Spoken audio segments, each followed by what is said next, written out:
A todos nosotros nos conviene estudiar, leer, releer con detenimiento el libro de Josué, porque considero que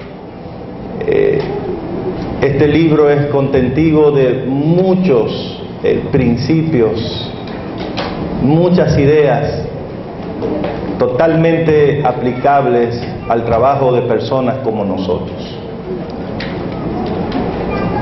En la medida en que nuestra experiencia con Dios se profundiza,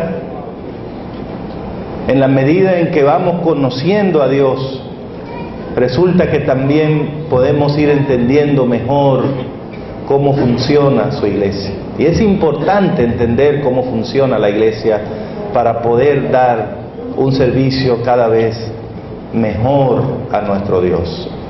Es increíble, pero se puede decir que hay personas dirigiendo la iglesia que no entienden cómo funciona la iglesia. Y por eso, aunque no tengan malas intenciones, muchas veces no van por el camino correcto. Ayer veíamos a través de la historia de Josué que en este trabajo, cuando Dios llama a una persona a este trabajo, es importante que esa persona tenga un espíritu de servicio en primer lugar. Y eso es lo que hace la diferencia entre un asalariado y un verdadero ministro o ministra de Dios. Aunque recibimos salario, pero no es esa la motivación de nuestro trabajo. Hay un espíritu de servicio para gloria de Dios. Usted seguramente habrá llegado a alguna oficina pública donde a la gente se le paga para dar un servicio, pero aún así da un servicio deficiente, malo. Se ve que no tienen interés en ayudar. Y ese espíritu, ese tipo de actitud no debe encontrar cabida en el ambiente de los que trabajan con Dios. La capacidad de obedecer. Pero hoy quisiera mostrar también que en la historia de Josué se nos anima, se nos enseña que a los que han sido llamados para colaborar con Dios, Dios espera de ellos que sean humildes y respetuosos. Humildes y también respetuosos.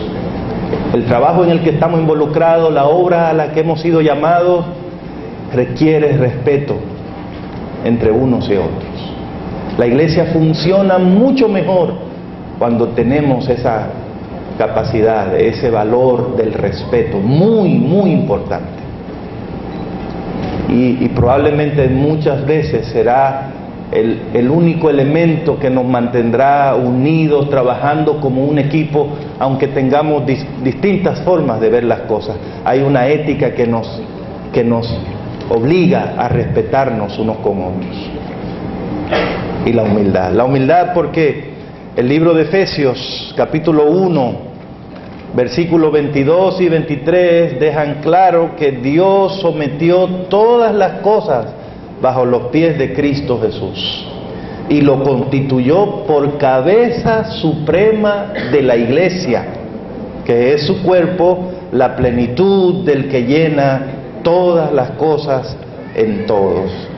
Amigos, yo no sé si ustedes lo han visto así alguna otra vez, pero en realidad Efesios 1:22 muestra claramente que la iglesia siempre es una teocracia. Jesús es la cabeza suprema de la iglesia.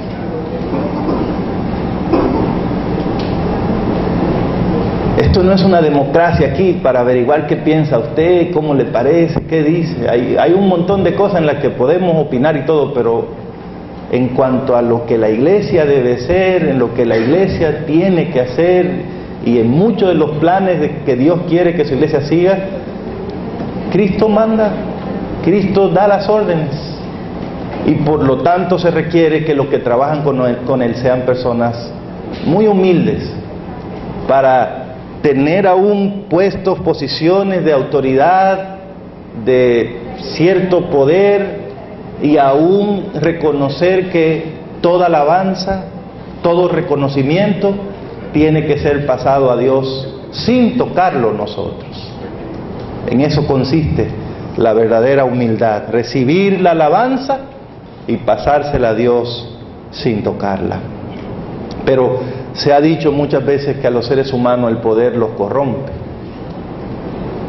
Alguna vez leí en una pared una inscripción, un letrero que decía: si quieres conocer el interior de una persona, dale poder. Pero no hay dudas de que una de las grandes pruebas que un ser humano puede enfrentar es la de disponer y usar la autoridad o el poder.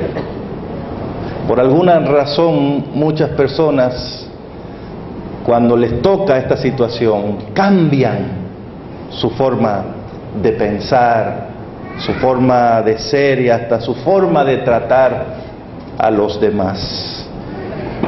Como dice el interesantísimo libro Peligros del Poder en la página 56, el verdadero problema comienza cuando experimentamos el éxito y lo interpretamos como una aprobación divina de todos nuestros deseos. Cuando eso sucede, queda muy poco o nada para controlar nuestros ambiciosos egos. A lo largo de la historia, el éxito ha sido un peligro grande para los que trabajan con Dios. Una tentación tremenda, porque es fácil pensar: estoy teniendo éxito, quiere decir que Dios está de acuerdo con todo lo que se me ocurre. Muy peligroso, especialmente en una iglesia profética como esta, donde Dios se ha ocupado de decir cómo Él quiere que se hagan las cosas. Por supuesto, en esto hay un lado extremo, y es el de aquellas personas que cuando tienen autoridad, estoy hablando de cualquier puesto en la obra de Dios, cualquier puesto, se aíslan, se vuelven autoritarios y hasta crueles. En el ámbito secular, más de uno que prometió un montón de cosas, cuando estaba tratando de conseguir el poder, hizo todo lo opuesto una vez que lo consiguió. El poder puede cambiar a las personas. Yo creo que aquí todos sabemos, recordamos cómo ese poder cambió dramáticamente a un hombre como Saúl, quien al principio aparece en la Biblia como un hombre simpático, como un hombre agradable, altísimo, elegante y sin embargo sumamente humilde. Reconocía que venía de una familia humilde, de un lugar muy humilde también, y él mismo pensaba que no debía ser el rey. De hecho, el día de la coronación todavía andaba escondiéndose. Pero según nos cuenta 1 Samuel 10:22, ¿verdad? Pero ese cuadro es diametralmente opuesto al que encontramos años después, cuando era rey y ya estaba convertido en un déspota hambriento de poder, con celos que lo enloquecieron y que lo hicieron explotar con una ira asesina muchas veces. Te dirá: ¿qué cambió a un muchacho así tan humilde en un hombre tan peligroso? El poder. Usted mira todo lo que hizo Saúl, aferrado al poder, temeroso de perder el poder. Pero en el caso de Josué, y estas son las cosas que me parece que podemos encontrar en este libro para beneficio de nosotros. En el caso de Josué, es interesante notar que aunque Josué era un militar de carrera, un hombre acostumbrado a dar órdenes, un hombre que además sirvió muchos años bajo el liderazgo de otro líder como Moisés, y un hombre que cuando Dios lo llamó a ser el líder de Israel, le tocó enfrentar una tarea que tenía mucho apego a la autoridad. Josué le tocó dirigir la conquista física de la tierra de Canaán, lo que implicaba dirigir un montón de guerras y posteriormente tenía que distribuir la tierra entre las tribus. Trabajos para un hombre de autoridad, para un hombre de decisión, para un hombre que no le temblara el pulso a la hora de tomar decisiones.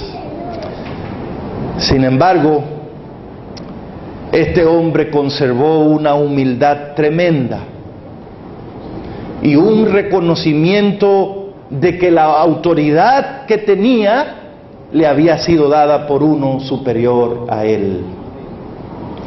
Y esto podemos verlo desde que Josué comienza su trabajo como líder del pueblo de Israel, siervo de Jehová, ya que en sus primeros preparativos y en sus primeras órdenes se destacan dos cosas muy importantes que quiero mencionar esta mañana delante de ustedes. Número uno, Josué mostró un liderazgo que constantemente refería a las personas hacia Dios.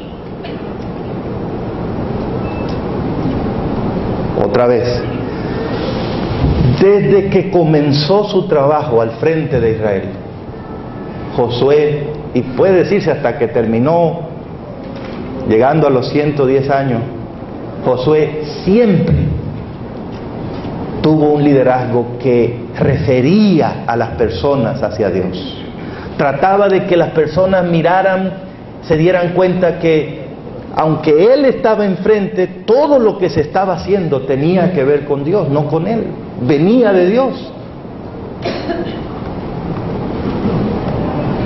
Una de las cosas que me dice eso en Josué es que como el trabajo de él era meter al pueblo de Israel en la Canaán terrenal, usted va a encontrar en el libro de Josué que constantemente, en todo momento, Josué atribuye la conquista de la tierra de Canaán a Jehová.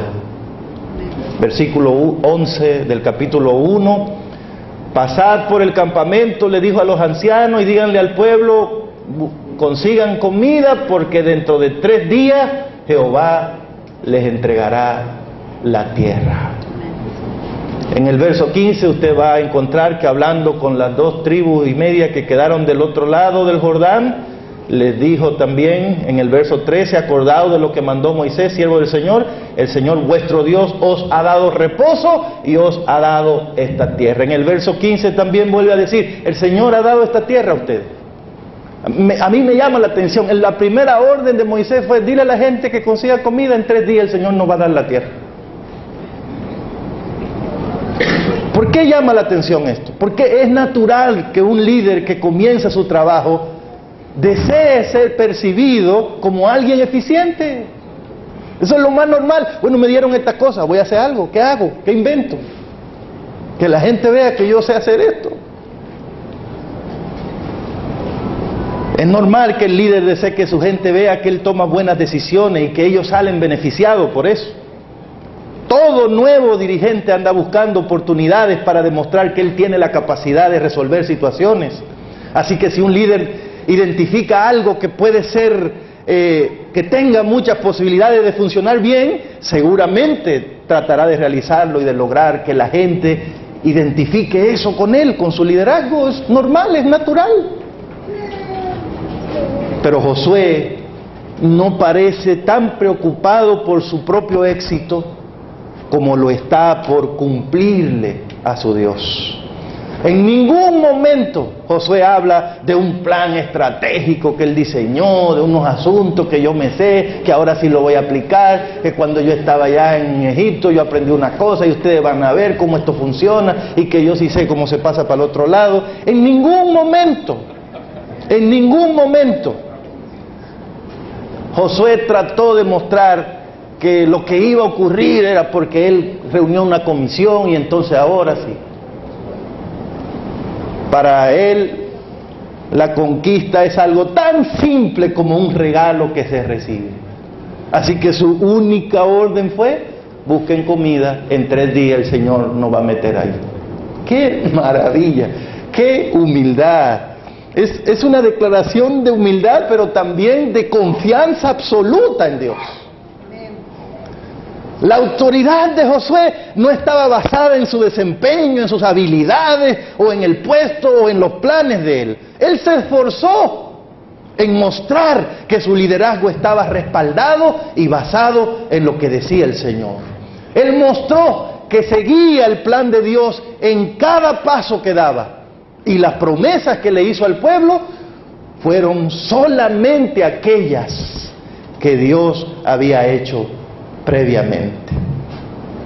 Queridos compañeros, queridas esposas de la Unión del Sur de Colombia, la grandeza de una persona a quien Dios pone en algún lugar de su obra aumenta cuando puede verse que esa persona está respaldada por el Señor. Cuando la iglesia percibe que un hombre, que una mujer en su trabajo está respaldado por Dios, la iglesia es feliz en respetar, en obedecer, en seguir a esa persona. Y la mejor manera de mostrar eso es también mostrando que nuestros planes y que nuestros proyectos tienen su origen en la orientación profética. Estoy feliz porque en este concilio la Unión decidió gastar tiempo para ayudarnos a valorar, a entender mucho mejor, a saber cómo funciona un regalo tan grande como es el don profético que Dios nos ha hecho. La presencia del don profético en esta iglesia la hace una iglesia diferente. A partir del momento en que tenemos el don profético con nosotros, no tenemos aquí libertad de cátedra, no tenemos aquí libertad de decidir qué va a hacer esta iglesia, cómo lo va a hacer, en qué va a gastar su tiempo, su dinero. Dios no solo hizo una iglesia, Dios también explicó a esa iglesia cómo Él quiere que ella viva, que ella funcione, que ella trabaje. Y todo eso nos ha sido dado a través del don profético. Esa humildad tiene que ser mostrada teniendo un liderazgo que constantemente haga que las personas miren a Dios y no a nosotros, hablando de las promesas divinas en lugar de andar prometiendo en nuestro propio nombre, mostrando confianza en lo que Dios ha dicho. Así la gente verá que la valentía de nosotros está basada en la fe que tenemos en Dios y que no estamos usando la oportunidad de servir para proyectar nuestra propia persona o llevar a cabo una agenda particular. Hay un asunto interesante que uno puede notar en el liderazgo secular, y vale la pena que lo mencionemos aquí. Mientras más poder tienen las personas en el ámbito secular, más desarrollan el hábito de hablar en términos personales. Yo creo, yo pienso, esta es mi posición, esta es mi decisión, así es como se va a hacer, aquí yo soy el jefe. Es como propio de ese ambiente donde la gente va agarrando cada vez más poder y no se detiene a ver de dónde viene el poder, la autoridad que tiene. Pero en el caso de las personas que sirven a Dios en puestos de autoridad, cualquiera que sea, si entienden bien el plan de Dios, cada vez menos quieren hablar de ellos. En lugar de eso se refieren más y más a Dios, porque saben que Él es la única garantía de éxito y la única autoridad absoluta y segura en esta iglesia. Elena White dijo en Patriarcas y Profetas, página 595, escuchen esto: son muy pocos aquellos a quienes se les puede confiar alguna responsabilidad importante o darles éxito sin que confíen demasiado en sí mismos y se olviden de que dependen en absoluto de Dios. ¿Cómo le parece esto? Si esta cita es verdad, también se aplica a nosotros. Son muy pocos a los que Dios le puede dar responsabilidades importantes, éxito y mantenerse humildes, sin confiar en ellos mismos, y que no se les olvide que dependen totalmente de Dios. Josué era uno de esos pocos. Y eso fue decisivo para que Dios lo escogiera. La sierva del Señor completa esta cita diciendo: ese es el motivo por el cual, al escoger los instrumentos para su obra, el Señor pasa por alto a los que el mundo honra como grandes, talentosos y brillantes, porque con demasiada frecuencia son orgullosos y presumidos, se creen competentes para actuar sin consejo de Dios. Esto es mejor no comentarlo porque se puede uno, ya está demasiado fuerte, ¿verdad? Cualquier comentario se puede uno pasar demasiado. Josué nunca perdió autoridad por hablar y dar órdenes colocando a Dios como la fuente de su autoridad. Ese es un punto que tenemos que entender.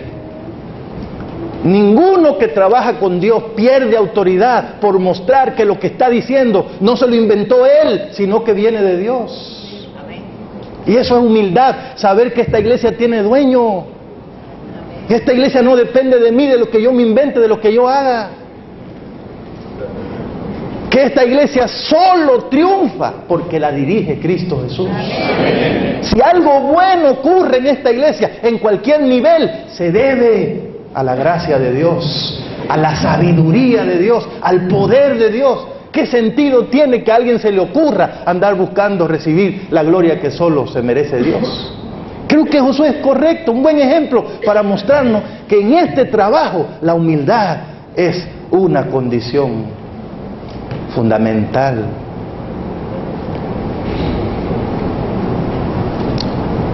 Yo diría que en el caso de Josué, más bien mostrar que lo que estaba haciendo venía de Dios acrecentó el respeto y la confianza del pueblo en él y en las órdenes que daba. De hecho, el pueblo le había dicho en el versículo 17 del capítulo 1, nosotros te vamos a obedecer, nosotros vamos a hacer contigo como fuimos con Moisés. Lo único que queremos es ver que Dios está contigo también como estuvo con Moisés.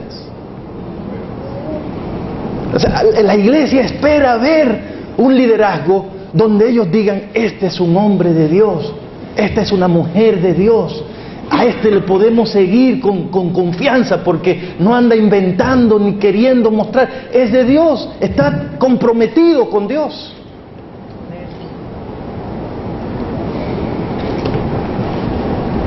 Aquí sin duda vemos otro cuadro de Lucas 18:14, el que se humilla le va bien. En esta iglesia funciona así.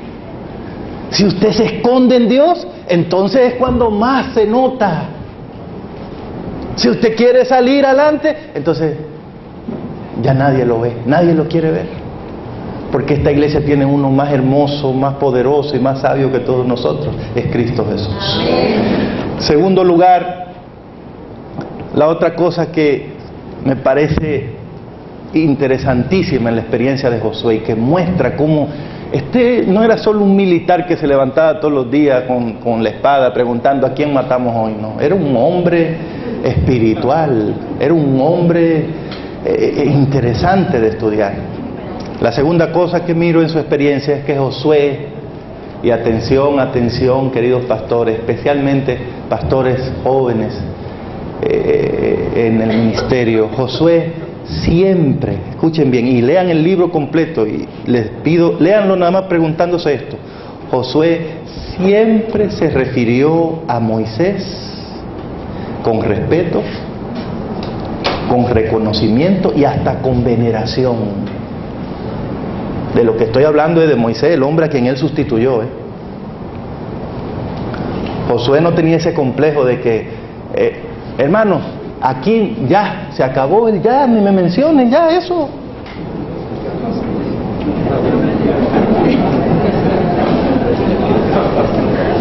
Los tiempos han cambiado, dicen algunos.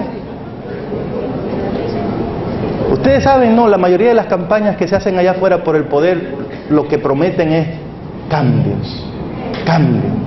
Sí se puede, ahora ha llegado la hora. Aquí, en este ambiente, trabajando con Dios, no funciona eso. Y les voy a mostrar.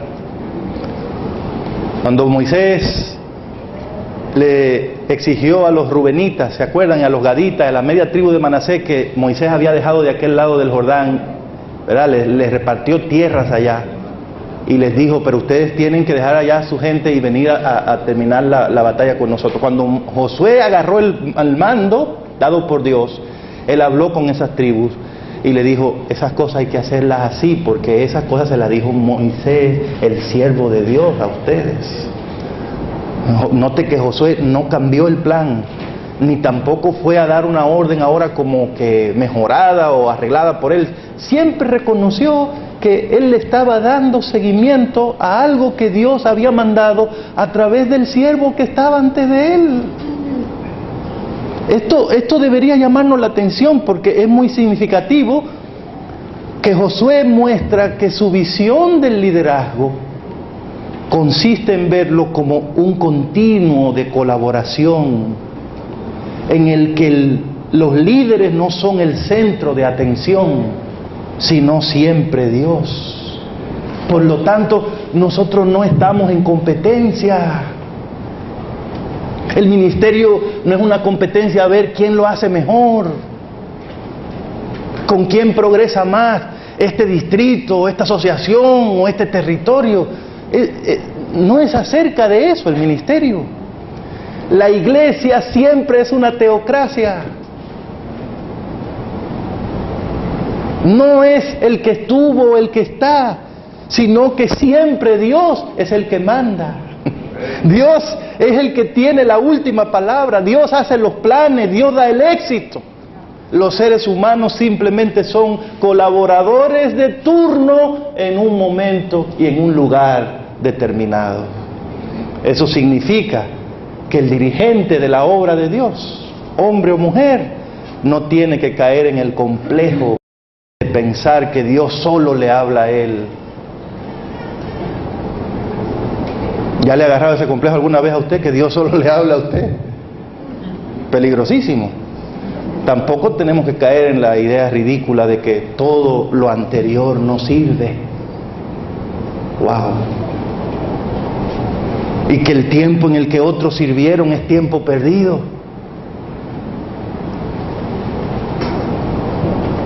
Si nosotros creemos que en lugar de estar guiando a una persona, Dios está guiando a su pueblo hacia la salvación, entonces deberíamos también aceptar que cuando Dios llama a una persona para servir como líder en su obra, eso no lo hace superior a nadie.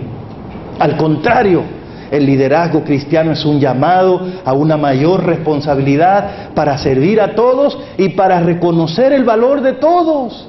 Y es un llamado también a mostrar la mayor humildad y confianza en que Dios proveerá maneras de que su obra avance por medio de todos sus hijos, de todos sus hijos.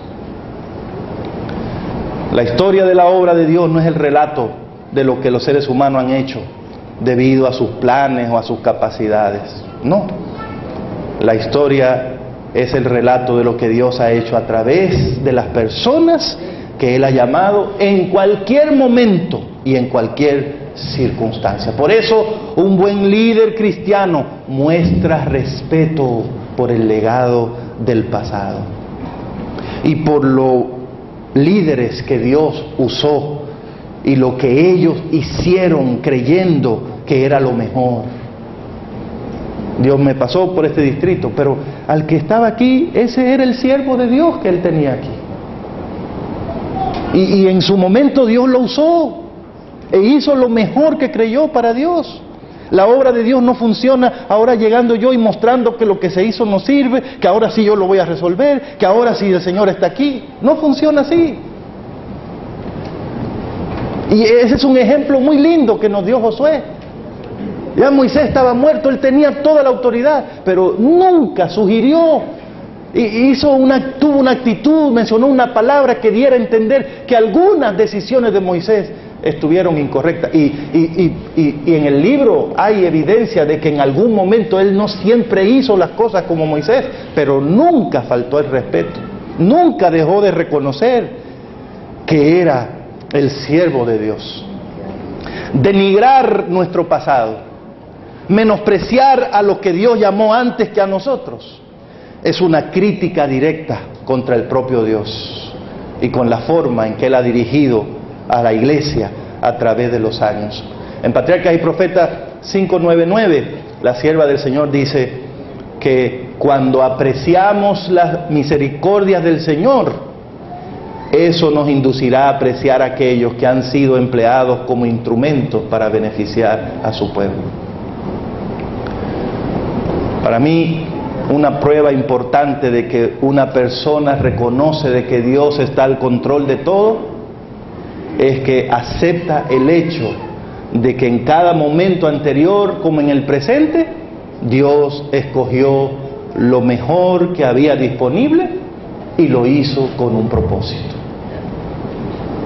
Lo mejor en tenga la seguridad de eso. A nadie se le ocurra que el día que llegó a un lugar para trabajar por Dios, ese fue el día en que Dios miró ese lugar con misericordia y ahora sí le va a dar su bendición. No, por favor. Créalo, en cada momento Dios ha estado cuidando a su iglesia, buscando lo mejor, y cuando escogió a las personas que estaban ahí, lo hizo con el mismo propósito de siempre: salvar a los seres humanos. Por eso, cuando entendemos que esta iglesia tiene dueño, que la dirige Dios, eso nos permite tener una actitud de respeto. Si existe algún nivel de falta de respeto entre nosotros, el problema de base es que no entendemos cómo es Dios, cómo Él dirige su iglesia. Y esto es algo sumamente importante. Uno de los factores que demuestran la amenaza de secularización en el liderazgo cristiano, y repito, ¿verdad? Nosotros somos parte de un liderazgo espiritual, pero constantemente amenazados porque se metan cosas que no son de este ambiente. Y para mí, una de las señales que demuestran esa amenaza es la constante aparición de nuevas ideas y de nuevos proyectos que solo reflejan la forma de pensar del líder de turno. Yo me maravillo de ver la cantidad de ideas, de programas, de cosas que se inventa esta iglesia. Honestamente, yo no creo que sea cierto que la iglesia necesite algo nuevo cada 4 o 5 años. Porque en realidad nosotros no cambiamos de Dios cada quinquenio. Cuando nosotros vamos a un congreso, no es a cambiar de Dios que vamos. A lo sumo cambiamos a los que dirigen, pero el Dios sigue siendo el mismo. Y Él es el mismo ayer, hoy, por los siglos de los siglos. Yo creo que muchas veces nos fuera mejor si simplemente le diéramos seguimiento a los planes divinos, valorando lo que el Señor hizo a través de otros que en su momento estuvieron aquí. Ese complejo que nos agarra de que yo llegué aquí, no, déjame ver, aquí yo tengo mi estrategia. No, o sea, el que está dirigiendo todo es Dios. Y en su momento, cuando tú no estabas ahí, Dios dio excelentísimas ideas. Probablemente lo mejor sería averiguar qué le dio el Señor a los que estaban aquí, qué podemos darle seguimiento, porque esta es una iglesia profética.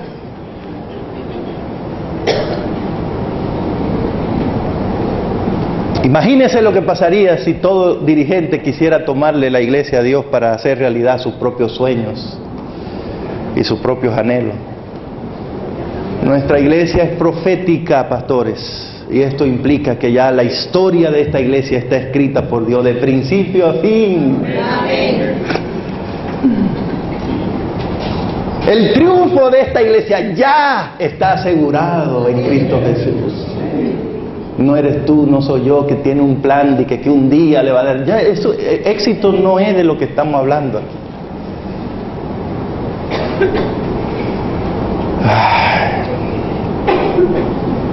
Dios también ha indicado por medio de la palabra profética todo lo que esta iglesia necesita para triunfar.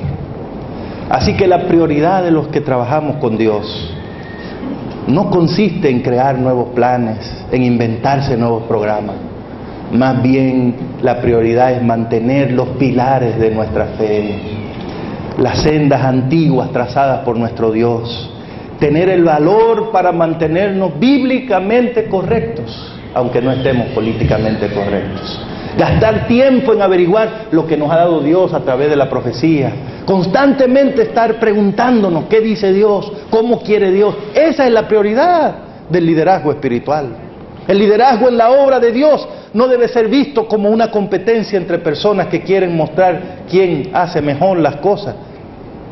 Más bien deberíamos verlo como una carrera de relevo. ¿Han visto ustedes esa carrera de relevo? Varias personas participan. Aquí comienza uno y lleva el estandarte, pero hay otro allá esperando y no puede arrancar hasta que el que va aquí le entregue el estandarte. Al final, el equipo que gana, es muy difícil que a uno de ellos se le ocurra pensar, ganamos por mí. Es muy evidente en una carrera de relevo que el trabajo de todos fue necesario para el triunfo. Que hubo un momento en que usted, aunque corra más que el otro, dependía de ese. Recibió la autorización para seguir del que estaba atrás. A veces las decisiones del que está atrás nos afectan, otras veces simplemente nos benefician, pero por lo menos la carrera de relevo nos muestra que no estamos en competencia nosotros, que somos un mismo equipo, que lo que pasó allá es importante para mí, que no puedo dejar de tener respeto, valorar el legado del pasado. La obra de Dios no es algo sobre competición, es algo sobre cooperación debido al alto llamado que tenemos. Josué, hermanos queridos, fue grande en la lealtad a Dios y fue grande en el respeto a los demás. Demostró sabiduría y también mostró que conocía cómo funciona la iglesia. Y lo más importante es que estas cualidades las mostró cuando era el sirviente de Moisés y cuando era también el líder de Israel. Con su ejemplo, Josué enseñó que es una pena que alguien piense que la causa del Señor es solamente él o lo que está pasando en su tiempo. Todo dirigente debe tener presente que mucho antes de que llegara a un puesto de liderazgo ya Dios estaba llevando a cabo su obra. Y nuestra llegada no ha alterado en nada ese plan de Dios. Así que no es acerca de nosotros, es acerca de Dios. Y por eso creo que la mejor pregunta, y con esto voy a concluir, la mejor pregunta que puede hacerse una persona que llega a un puesto de trabajo, de autoridad en la obra de Dios, no es ¿qué puedo hacer en este año, en estos 4 años, o en estos 5 años que tengo disponible para que me recuerden bien?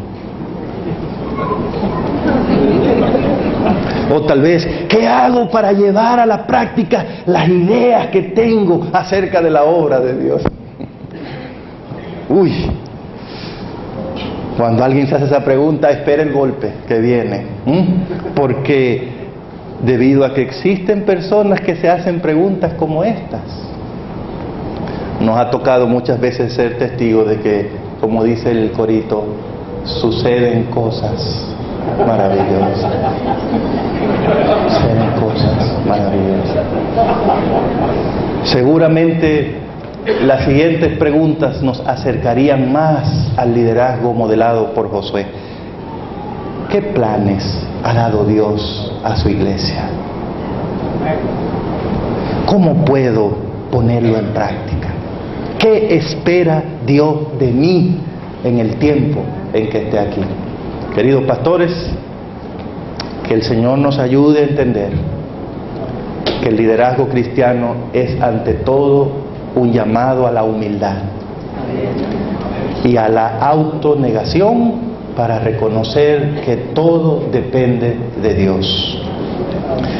Que Dios nos ayude a entender que la verdadera humildad de un líder se comprueba al mirar de dónde saca sus planes y en dónde sustenta su autoridad.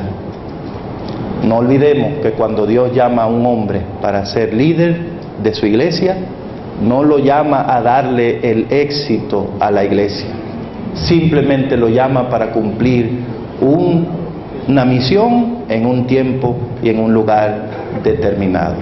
Y cuando ese liderazgo es espiritual, aunque las personas se relacionan y reciben instrucciones del líder, sus pensamientos son referidos constantemente a Dios. Y las personas quedan enamoradas del Dios del líder, no del líder de Dios. Que Dios nos ayude a entender que hemos sido llamados a trabajar en una iglesia que tiene dueño, y que como tiene dueño, espera que los que colaboran con Él sean humildes delante de Él y respetuosos los unos con los otros.